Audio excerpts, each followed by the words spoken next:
When this is Men's here, I'm going to be going over the personal missions. When you first log in, you'll see a little screen that'll tell you about them, and when you click on the missions, you get another screen that you click affirmative, and it brings you to this screen here.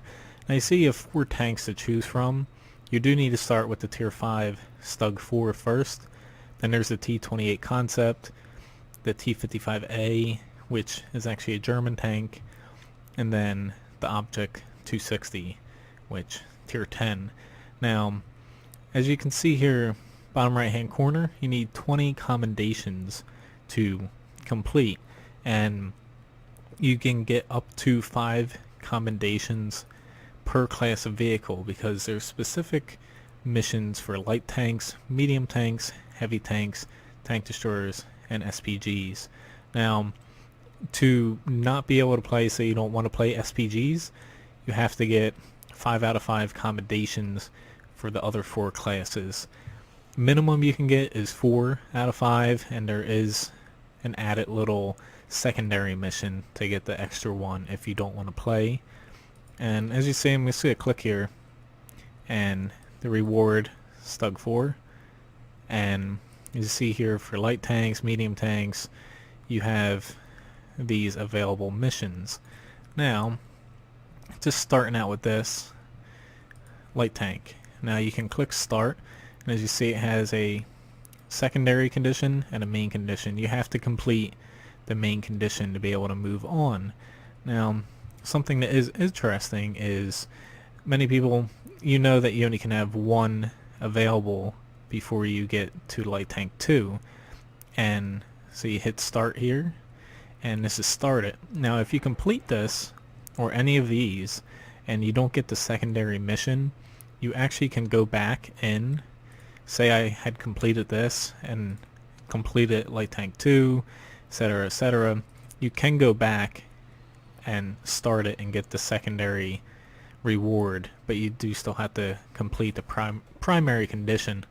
And it works out nice because you have on your 15th and final mission for each different class vehicle, as you see here, primary condition: you must assist your allies, causing at least 4,000 HP of damage by spotting enemy vehicles or destroying enemy vehicles' tracks. Now, if you complete that, you get 4 commendations, which, as you kind of know from earlier in the video, you can get 4 in each of the classes, or you can get 5 if you complete the secondary.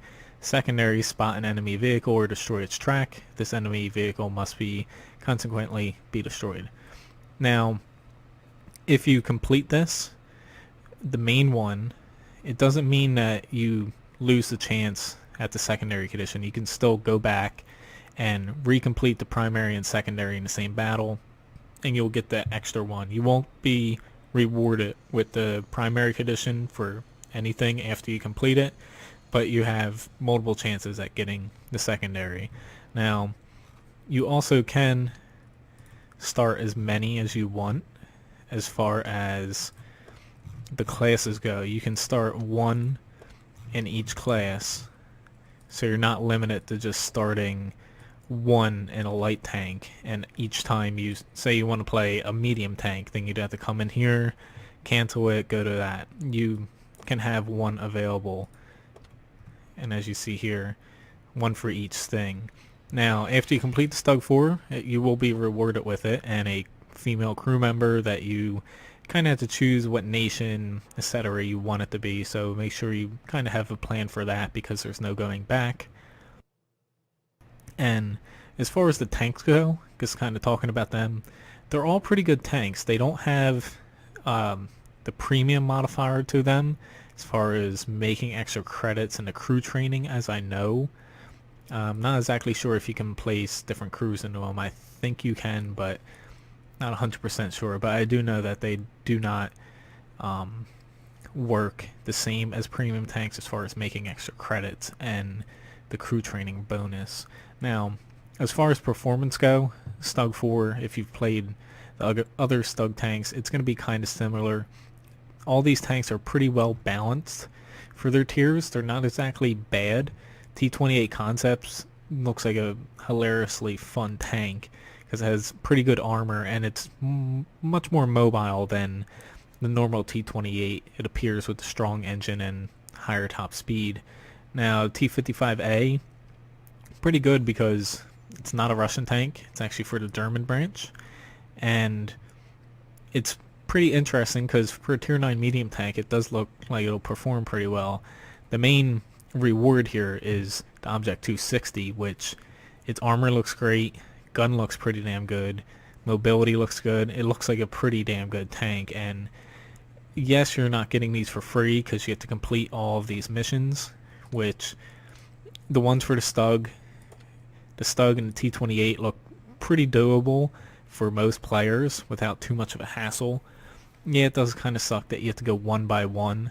So it's, say if you're not at light tank 5, you complete this, you're not going to get it because you're still on 1, and it's kind of annoying that way. But I do understand why they did it that way, because if they didn't, then they'd either have to put in a ton of more missions or make it a lot more difficult for you to get the tank as far as the mission parameters go.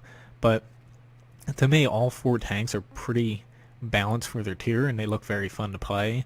It is worth it if you think that you can get them. Me personally, I don't know if I'm going to be able to get them because I don't exactly have a ton of time to just randomly do missions, but they definitely are interesting. I'd love to get the Object 260, but do I think I can get through all 4 of them? I don't know. But the good thing is, these missions, they're not going to expire anytime soon.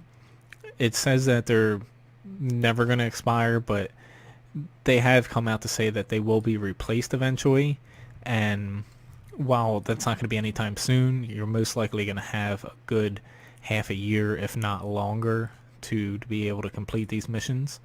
So it's definitely something great that World of Tanks has ended, or not ended, but in place, because to me, they could have put crappier tanks out there and given them, say, the crew bonus training or the premium credits, and people would have been happy, but they've given people pretty good options as far as these tanks go because they perform well, and it's just something to give you an extra little incentive in a battle to perform a different way, or basically just mix it up a little bit.